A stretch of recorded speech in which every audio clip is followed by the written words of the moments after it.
देखो chemical reaction क्या होता है, इससे पहले हम लोग पढ़े थे, केमिकल रिएक्शन से पहले हम लोग क्या पढ़े थे, फिजिकल चेंज,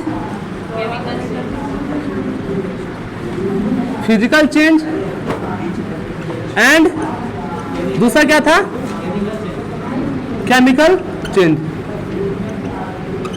ये फिजिकल चेंज और केमिकल चेंज क्या होता है, सबसे पहली बात है ये फिजिकल चेंज और केमिकल चेंज क्या होता है। तो फिजिकल चेंज क्या होता है कि कोई भी सबस्टांस, समझो बात को, कोई भी सबस्टांस एक स्टेट को छोड़ करके अगर दूसरे स्टेट में जाता है, फिर से वो उस स्टेट से पुनः पहले वाले स्टेट में आ जाए, तो उस टाइप के चेंज को हम लोग क्या बोलते हैं, फिजिकल चेंज बोलते हैं। इसको हम लोग रिवर्सिबल चेंज भी बोल सकते हैं। क्या बोल सकते हैं, रिवर्सिबल चेंज भी, जिसमें कि अगर ए है, समझो बात को, अगर ए कोई सबस्टांस है, क्या है आपका, ए कोई सबस्टांस है, इस फॉर्म से आपका सपोज ए जो है सॉलिड फॉर्म में, किस फॉर्म में है, सॉलिड फॉर्म में, ये ए से किस में गया, ए लिक्विड में गया, ठीक है, और फिर से ये पुनः ए लिक्विड से ए सॉलिड के फॉर्म में आ जाए। ए नाम का कोई सबस्टांस है जो कि सॉलिड फॉर्म में है, अब ये ए सॉलिड फॉर्म से किसमें गया, लिक्विड फॉर्म में गया, फिर से पुनः ये लिक्विड फॉर्म से अगर सॉलिड फॉर्म में आ जाए, तो इस टाइप के परिवर्तन को, इस प्रकार के चेंज को हम लोग क्या बोलते हैं, आपका फिजिकल चेंज बोलते हैं। समझ में। और केमिकल चेंज क्या होता है कि वैसा चेंज जिसमें कोई सबस्टांस एक अवस्था से दूसरे अवस्था में जाने के बाद फिर से पुनः पहले वाले अवस्था में ना आए, तो इस प्रकार के चेंज को क्या बोलते हैं हम लोग, केमिकल चेंज बोलते हैं। सपोज अगर यहाँ पे ए है, ए जो है आपका सॉलिड से लिक्विड में गया, बट ये फिर से क्या हो जाए, लिक्विड में ना आए, फिर से ये आपका लिक्विड में ना आए, तो इस प्रकार के चेंज को हम लोग क्या बोलते हैं, केमिकल चेंज बोलते हैं। और अगर कोई सबस्टांस एक फॉर्म से दूसरे फॉर्म में जाता है और फिर to पुनः पहले वाले ही फॉर्म में आ जाता है, तो इस प्रकार के चेंज को हम लोग क्या बोलते हैं, फिजिकल चेंज बोलते हैं। क्या बोलते हैं, फिजिकल चेंज बोलते हैं। जैसे फॉर एग्जाम्पल में क्या हो जाएगा आपका, लाइट का ऑन ऑफ होना, लाइट का ऑन एंड ऑफ होना। दूसरा बर्फ का पिघलना, बर्फ जो है लिक्विड फॉर्म में गया, फिर से वो लिक्विड उसको हम क्या किए, जमाए, फ्रीज किए, तो फिर से वो किस फॉर्म में आ गया, आपका बर्फ के फॉर्म में आ गया। किस अवस्था में आ गया, आपका बर्फ की अवस्था में आ गया। तो ये हो गया आपका फिजिकल चेंज। केमिकल जिसमें एक अवस्था से जाने के बाद दूसरे अवस्था में चला गया, तो फिर दूसरे से पहले अवस्था में ना आए, तो इस प्रकार के परिवर्तन को क्या बोलते हैं, केमिकल चेंज बोलते हैं, या फिर रासायनिक परिवर्तन इसको बोलते हैं। कोई दिक्कत, कोई दिक्कत। फॉर हम एग्जाम्पल क्या लिए थे, सबसे पहले पढ़ रहे थे, तो कि जैसे गेहूं है, सपोज गेहूं है, गेहूं से क्या बना, आटा बना, गेहूं से क्या बना, आटा बना। तो वो अब आटा से गेहूं नहीं बन सकता है, तुम कुछ भी कर लो, फिर उस आटा से क्या बनाए हम लोग, रोटी बनाए, फिर वो रोटी आटा नहीं बन सकता और ना ही आटा वो गेहूं बन सकता है। आ रही है बात समझ में। वो अलग बात है कि आटा के अंदर गेहूं का गुण है और रोटी के अंदर थोड़ा बहुत आटा का गुण है, आई बात समझ में। लेकिन आपका ना वो रोटी आटे में आ सकता है और ना ही वो आटा गेहूं बन सकता है। जो हो गया वो हो गया, मतलब परमानेंट चेंज भी इसको बोल सकते हैं। ये क्या हो गया आपका, परमानेंट चेंज भी हो गया। लेकिन इसको टेम्पोररी चेंज बोलते हैं हम लोग। क्या बोलते हैं, टेम्पोररी चेंज बोलते हैं। कोई दिक्कत है यहाँ पे, यहाँ पे कोई दिक्कत है, चांद रानी पिंटू, किसी को नहीं ना। अब देखो ये चीजें तो हम लोग समझ गए, समझ आ गया ये चीजें। अब है केमिकल रिएक्शन। अब क्या है आपका, केमिकल रिएक्शन। तो क्वेश्चन राइज होता है, सर ये केमिकल रिएक्शन क्या है, ये केमिकल रिएक्शन क्या है, देख लो।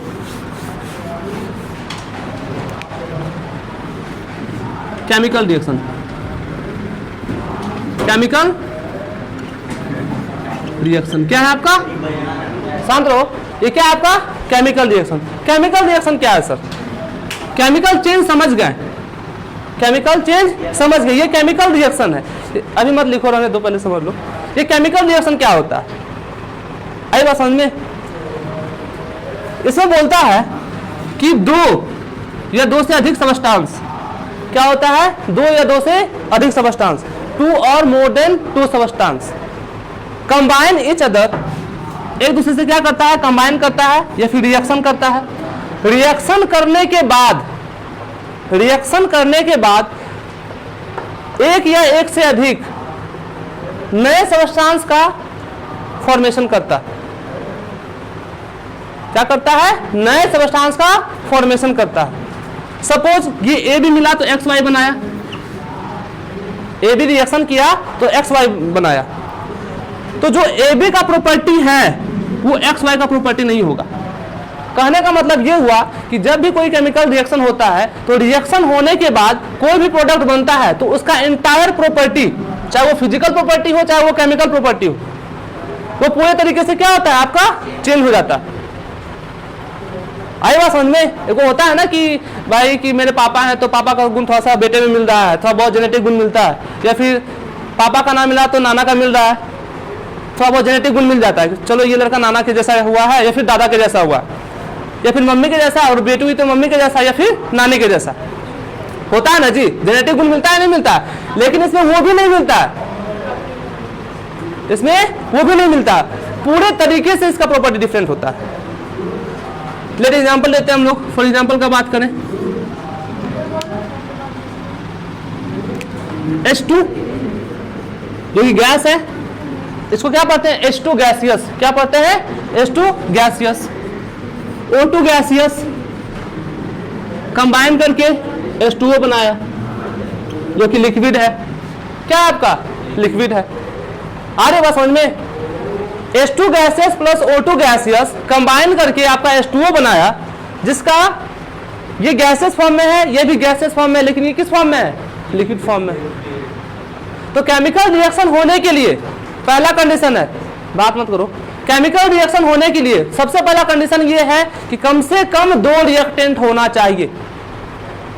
कम से कम 2 रिएक्टेंट होना चाहिए, तभी रिएक्शन हो सकेगा, अदरवाइज रिएक्शन नहीं होगा। और हम किसी से झगड़ा करने जाते हैं तो झगड़ा करने के लिए एक आदमी चाहिए, तभी ना हम उसको पीटेंगे, वो हमको पीटेगा। आ रहा बस समझ में? तब दोनों का क्या होगा? बॉडी का स्ट्रक्चर चेंज होगा। आ रही है बात समझ में? तो वो हो गया, समझो बात को। यहाँ पे जैसे 2 लोग आए झगड़ा करने के लिए मिनिमम 2 आदमी का जरूरत है, कम से कम 2 आदमी का। अलग बात है 3 भी हो जाए, 4 भी हो जाए, 5 भी हो जाए, झगड़ा तो चलेगा ही, लेकिन कम से कम लड़ने के लिए 2 होना चाहिए। झगड़ा हुआ, किसी का सर फूटा, किसी का पैर टूटा, किसी का हाथ टूटा। आ रही है बात समझ में? अब वो क्या हो गया? एडमिट हो गया। क्या हो गया? एडमिट हो गया। अब क्या था? पहले जितना सुंदर वो दिखता था, जो आदमी लड़ने वाला है, जितना पहले सुंदर दिखता था या फिर जितना खूबसूरत दिखता था, अब क्या उतना खूबसूरत दिखेगा? वो नहीं दिखेगा, वो नहीं दिखेगा। चेंजिंग आ गया कुछ। क्या है? चेंजिंग आ गया। तो हम यहाँ पे देख रहे हैं ये H2 है, किस फॉर्म में है? गैसेस फॉर्म में है। O2 है, किस फॉर्म में है? गैसेस फॉर्म में है। आपका क्या बना दिया? H2O बना दिया, जो कि क्या है? लिक्विड फॉर्म में। थोड़ा बहुत बोलते हैं कि सर ये गैस है, ये गैस है, तो मिलकर गैस ही बनाता ना, लेकिन गैस नहीं बना रहा है। क्या बना रहा है? लिक्विड बना रहा है। बोले ना कि जेनेटिक गुण भी नहीं मिलता है इसमें। देखो हुआ ना कि भाई जेनेटिक गुण भी मिल जाए, रिएक्शन होने के बाद जो प्रोडक्ट बन रहा है, तो प्रोडक्ट का जो गुण है रिएक्टेंट से थोड़ा बहुत मिले, थोड़ा बहुत भी नहीं मिलता है, इंटायरली डिफरेंट होता है। क्या होता है? इंटायरली डिफरेंट होता है। ये आग लगाने का काम आता है, ये आग बुझाने का काम आता है। ये आग लगाने का काम आता है, ये आग बुझाने का काम आता है। ये आग को कम करने में हेल्पफुल होता है, ये आग को लगाने में हेल्प करता है। आई बात समझ में? कोई दिक्कत? तो ये गर्ल्स का काम होता है।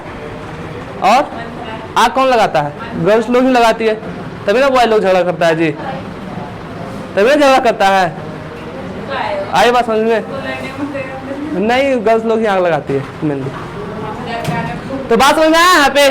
कोई दिक्कत? तो केमिकल रिएक्शन होता क्या है? समझो पहले बात को, केमिकल रिएक्शन होता है क्या? निष्कर्ष क्या निकला?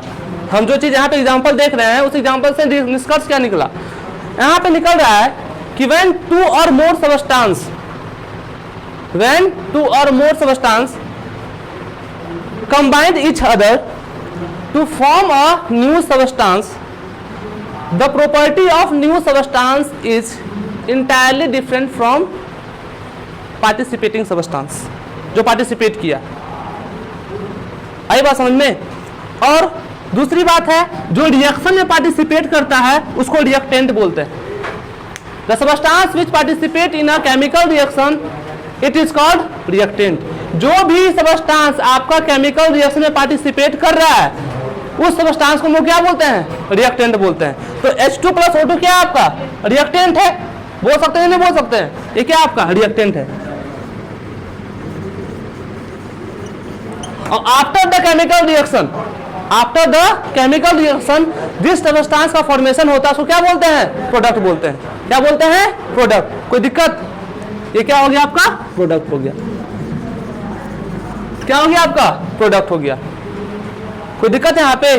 तो केमिकल रिएक्शन क्या हुआ समझ में आया कि जब दो या दो से अधिक पदार्थ आपस में अभिक्रिया करे, अभिक्रिया करने के बाद एक नए पदार्थ का निर्माण करे और उस पदार्थ का जो प्रॉपर्टी है, गुणधर्म है, वो पूरे तरीके से अलग हो। किससे? जो अभिक्रिया में भाग ले रहा है उससे। तब इसको हम लोग क्या बोलते हैं? केमिकल रिएक्शन बोलते हैं। आई बात समझ में? रासायनिक अभिक्रिया बोलते हैं। कोई दिक्कत? कोई दिक्कत है? नहीं ना? चलो, इसके बाद क्या पढ़े थे हम लोग? केमिकल इक्वेशन पढ़े थे। ये था ना केमिकल इक्वेशन? क्या था टॉपिक बताओ? केमिकल इक्वेशन होता। अब केमिकल इक्वेशन क्या है सर? अब हमको ये बताइए। देखो थोड़ा यहाँ पे केमिकल इक्वेशन क्या होता है, इसको मिटा देते हैं। देख लो तुम लोग नहीं आए थे, क्लास एब्सेंट थी। अब केमिकल इक्वेशन क्या होता है समझो यहाँ पे।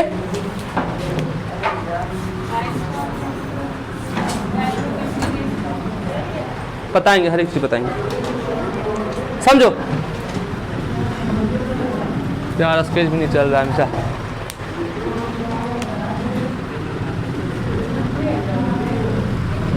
केमिकल इक्वेशन,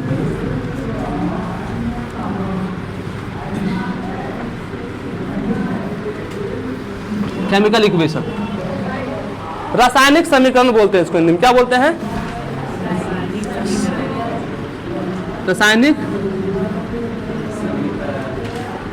इक्वेशन का मतलब क्या होता है? जो समीकरण ना होता है, क्या होता है? समीकरण होता है।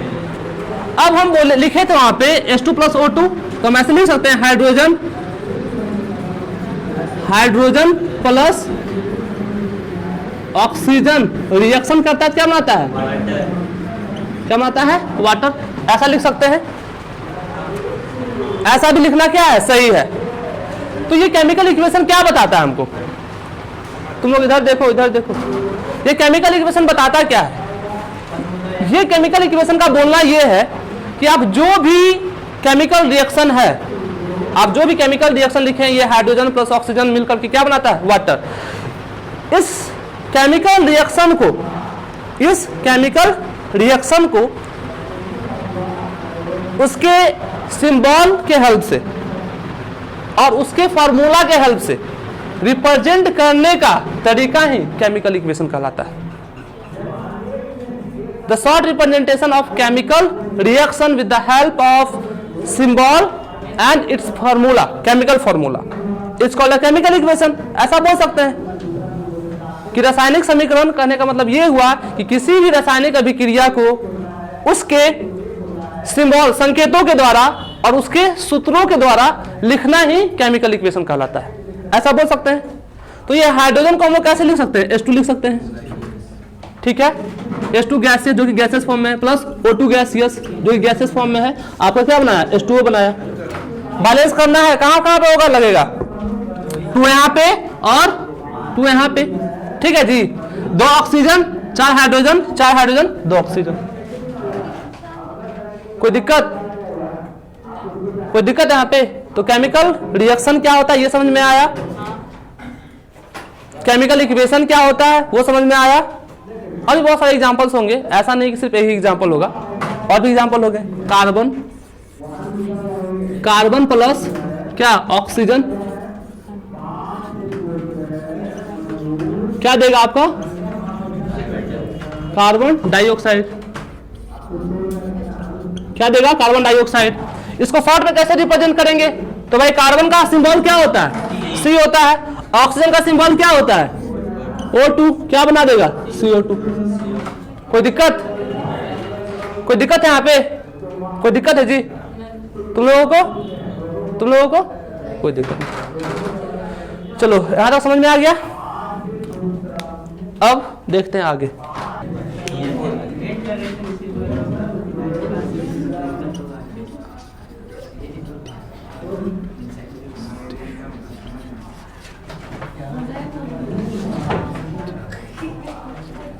कैरेक्टरिस्टिक्स ऑफ केमिकल रिएक्शन,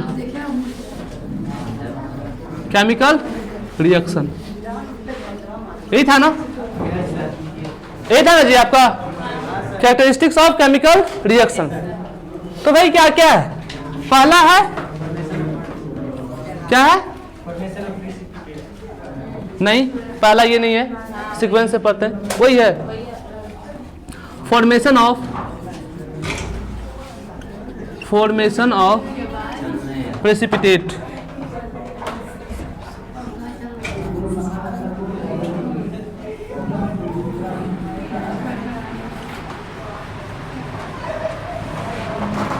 ठीक है, दूसरा क्या था आपका,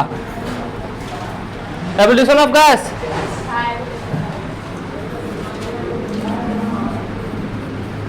एवोल्यूशन ऑफ गैस। तीसरा क्या था, चेंज इन, उसके बाद क्या था, चेंज इन, अरे CHANGE, नहीं ऐसे भी होता है कलर, कलर का स्पेलिंग ये भी होता है, COLOR भी होता है, आई बात समझ में, हाँ COLOUR भी होता है, COLOR भी होता है। हाँ अगला क्या था, चेंज इन टेम्परेचर। पांचवा क्या था, चेंज इन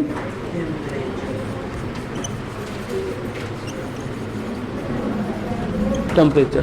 ठीक है, ये 5 कैरेक्टरिस्टिक्स है केमिकल रिएक्शंस का, इसको हम अगले क्लास में डिस्कस करेंगे। टाइम हो गया।